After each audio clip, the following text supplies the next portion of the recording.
ಎಷ್ಟು ಶ್ರಮಪಟ್ಟರೂ ಜೀವನದಲ್ಲಿ ಒಂದೇ ಗೋಡೆಯನ್ನು ಡಿಕ್ಕಿ ಹೊಡೆದಂತೆ ಅನಿಸುತ್ತಿದೆಯೇ? ಇದು ದುರಾದೃಷ್ಟವೋ ಅಥವಾ ಕೌಶಲ್ಯದ ಕೊರತೆಯೋ ಅಲ್ಲ. ನಿಮ್ಮ ಅಚೇತನ ಮನಸ್ಸು ನಿಶ್ಶಬ್ದವಾಗಿ ನಿಮ್ಮ ಗುರಿಗಳನ್ನು ತಡೆಹಿಡಿದಿರಬಹುದು. ಈ ವಿಡಿಯೋದಲ್ಲಿ ನಾವು ಆ ಕಾಣದ ಶಕ್ತಿಗಳನ್ನು ಅನಾವರಣಗೊಳಿಸುತ್ತೇವೆ. ನಿಮ್ಮ ಅಡಗಿದ ನಂಬಿಕೆಗಳನ್ನು ಗುರುತಿಸಿ ಪುನರ್ಕ್ರಮಗೊಳಿಸಲು ಉಪಯುಕ್ತ ಸಾಧನಗಳನ್ನು ಕೊಡುತ್ತೇವೆ. ತಡೆಗಳನ್ನು ಒಡೆದು ನಿಮ್ಮ ನಿಜವಾದ ಸಾಮರ್ಥ್ಯವನ್ನು ಅನಾವರಣಗೊಳಿಸಲು ಸಿದ್ಧರಾಗಿ. ನಮ್ಮಲ್ಲಿ ಪ್ರತಿಯೊಬ್ಬರೂ ಕೆಲವೊಮ್ಮೆ ಶ್ರಮ ಪಡುತ್ತೇವೆ, ಆದರೆ ಫಲಿತಾಂಶ ಕಾಣುವುದಿಲ್ಲ. ಆ ಕ್ಷಣದಲ್ಲಿ ಸಮಸ್ಯೆ ನಮ್ಮ ಹೊರಗಿನ ಪರಿಸ್ಥಿತಿಗಳಲ್ಲ, ಆದರೆ ನಮ್ಮ ಅಚೇತನ ಮನಸ್ಸಿನಲ್ಲಿದೆ. ಅಚೇತನ ಮನಸ್ಸು ಎಂದರೆ ಏನು? ಇದು ಒಂದು ಭಾರೀ ಡೇಟಾಬೇಸ್. ಹಳೆಯ ಅನುಭವಗಳು, ನಂಬಿಕೆಗಳು, ಅಭ್ಯಾಸಗಳು ಇವೆಲ್ಲವನ್ನು ಒಳಗೊಂಡಿದೆ. ನಾವು ಅರಿಯದಂತೆ ಇದು ನಮ್ಮ ದಿನನಿತ್ಯ ನಿರ್ಧಾರಗಳನ್ನು ನಿಯಂತ್ರಿಸುತ್ತದೆ.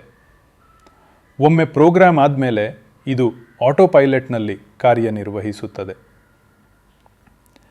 ಈ ವಿಡಿಯೋದಲ್ಲಿ ನಾನು ನಿಮಗೆ ಸರಳ ಮತ್ತು ಪ್ರಾಯೋಗಿಕ ವಿಧಾನಗಳನ್ನು ಹಂಚಿಕೊಳ್ಳುತ್ತೇನೆ. ಅವುಗಳನ್ನು ನೀವು ಕೂಡ ತಕ್ಷಣ ಬಳಸಬಹುದು. ನಿಮ್ಮ ಒಳಗಿನ GPS ಮರು ಪ್ರೋಗ್ರಾಮ್ ಮಾಡುವುದು ವಿಧಾನ 1. ದೃಢ ನಿಶ್ಚಯ ವಾಕ್ಯಗಳು ಮತ್ತು ದೃಶ್ಯೀಕರಣ. ನಮ್ಮ ಮೆದುಳಿನಲ್ಲಿ ಹೊಸ ನ್ಯೂರೋಪಥಗಳನ್ನು ನಿರ್ಮಿಸಲು ಶಕ್ತಿಶಾಲಿ ಸಾಧನ. ಹೇಗೆ? ನಾನು ನನ್ನ ಗುರಿಗಳನ್ನು ಸಾಧಿಸಲು ಸಮರ್ಥ. ನನ್ನ ಓದುವ ಶಕ್ತಿ ದಿನದಿಂದ ದಿನಕ್ಕೆ ಹೆಚ್ಚುತ್ತಿದೆ. ನಾನು ನನ್ನ ಜೀವನದ ನಾಯಕ. ಇದರ ಜೊತೆಗೆ ನಿಮ್ಮ ಗುರಿ ಈಗಾಗಲೇ ನನಸಾಗಿದೆ ಎಂದು ಮನಸ್ಸಿನಲ್ಲಿ ಸ್ಪಷ್ಟ ಚಿತ್ರಣ ಮಾಡಿ. ವಿಧಾನ 2. ಕೃತಜ್ಞತೆ ಮತ್ತು ಧನಾತ್ಮಕ ಸ್ವಸಂಭಾಷಣೆ. Gratitude and positive self talk. ತಕ್ಷಣ ಶಕ್ತಿಯಲ್ಲಿ ಬದಲಾವಣೆಯನ್ನು ಉಂಟು ಮಾಡುತ್ತದೆ.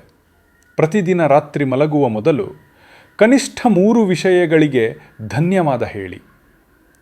ನಿಮ್ಮ ಅಚೇತನ ಮನಸ್ಸಿಗೆ ಇದು ಹೊಸ ಸಂದೇಶ ನೀಡುತ್ತದೆ.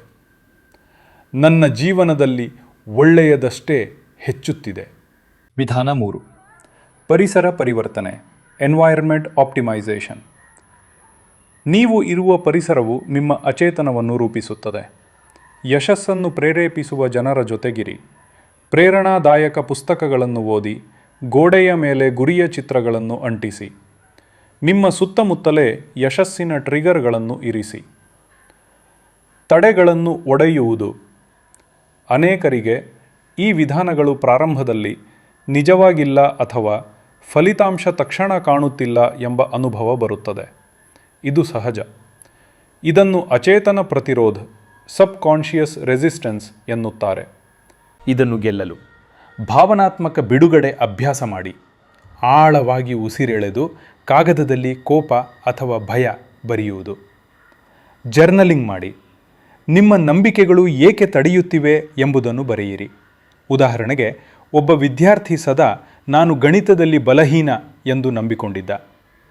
ಪ್ರತಿದಿನ ನಾನು ಗಣಿತ ಕಲಿಯಲು ಸಮರ್ಥ ಎಂದು ಬರೆಯುವುದರ ಜೊತೆಗೆ ಸಣ್ಣ ಸಾಧನೆಗಳನ್ನು ಗಮನಿಸಿದ. ಕೆಲವೇ ತಿಂಗಳಲ್ಲಿ ಅವನು ಗಣಿತ ಪರೀಕ್ಷೆಯಲ್ಲಿ ಉತ್ತಮ ಅಂಕ ಗಳಿಸಿದ. ಅಚೇತನ ಮನಸ್ಸಿನ ಕೆಲಸ ಒಂದೇ ಬಾರಿಗೆ ಆಗುವುದಲ್ಲ, ಇದು ನಿರಂತರ ಪ್ರಯಾಣ. ಸಣ್ಣ ಗೆಲುವುಗಳನ್ನು ಆಚರಿಸಿ. ಇದು ನಿಮ್ಮ ಅಚೇತನದಲ್ಲಿ ಧನಾತ್ಮಕ ಮಾದರಿಗಳನ್ನು ಬಲಪಡಿಸುತ್ತದೆ. ಮತ್ತೆಂದೂ ಮರೆತಬೇಡಿ, ಇದು ಒಮ್ಮೆ ಮಾಡಿ ಮುಗಿಯುವ ವ್ಯಾಯಾಮವಲ್ಲ, ಇದು ದಿನನಿತ್ಯದ ಅಭ್ಯಾಸ. ಈಗಲೇ ಒಂದು ವಿಧಾನ ಆಯ್ಕೆ ಮಾಡಿ. ಅದು ದೃಢ ನಿಶ್ಚಯ ವಾಕ್ಯಗಳಿರಲಿ, ಕೃತಜ್ಞತೆ ಅಭ್ಯಾಸವಾಗಿರಲಿ ಅಥವಾ ಪರಿಸರ ಬದಲಾವಣೆ ಆಗಿರಲಿ. ಕಾಮೆಂಟ್ನಲ್ಲಿ ನಿಮ್ಮ ಅನುಭವವನ್ನು ಹಂಚಿಕೊಳ್ಳಿ. ಹಾಗೆಂದರೆ ನಾವು ಒಟ್ಟಿಗೆ ಕಲಿಯಲು ಮತ್ತು ಬೆಳೆಯಲು ಸಾಧ್ಯವಾಗುತ್ತದೆ. ನಿಮಗೆ ಈ ವಿಡಿಯೋ ಉಪಯುಕ್ತವಾಗಿದೆ ಅನ್ನಿಸಿದರೆ ಕೆಳಗೆ ಸಬ್ಸ್ಕ್ರೈಬ್ ಬಟನ್ ಒತ್ತಿ ಮತ್ತು ಬೆಲ್ ಐಕಾನ್ ಆನ್ ಮಾಡಿ. ಇನ್ಯಾವುದೇ ಹೊಸ ಟಿಪ್ ಅಥವಾ ಪ್ರಾಕ್ಟಿಕಲ್ ವಿಡಿಯೋ ಬಿಡುಗಡೆಯಾದಾಗ ನಿಮಗೆ ತಕ್ಷಣ ಜ್ಞಾನ ಪಡೆಯಲು ಸಹಾಯವಾಗುತ್ತದೆ. ನಿಮ್ಮ ಅಚೇತನವನ್ನು ತೆರೆದರೆ ನಿಮ್ಮ ಯಶಸ್ಸು ಅಡ್ಡಿಯಾಗದೆ ಹರಿಯುತ್ತದೆ.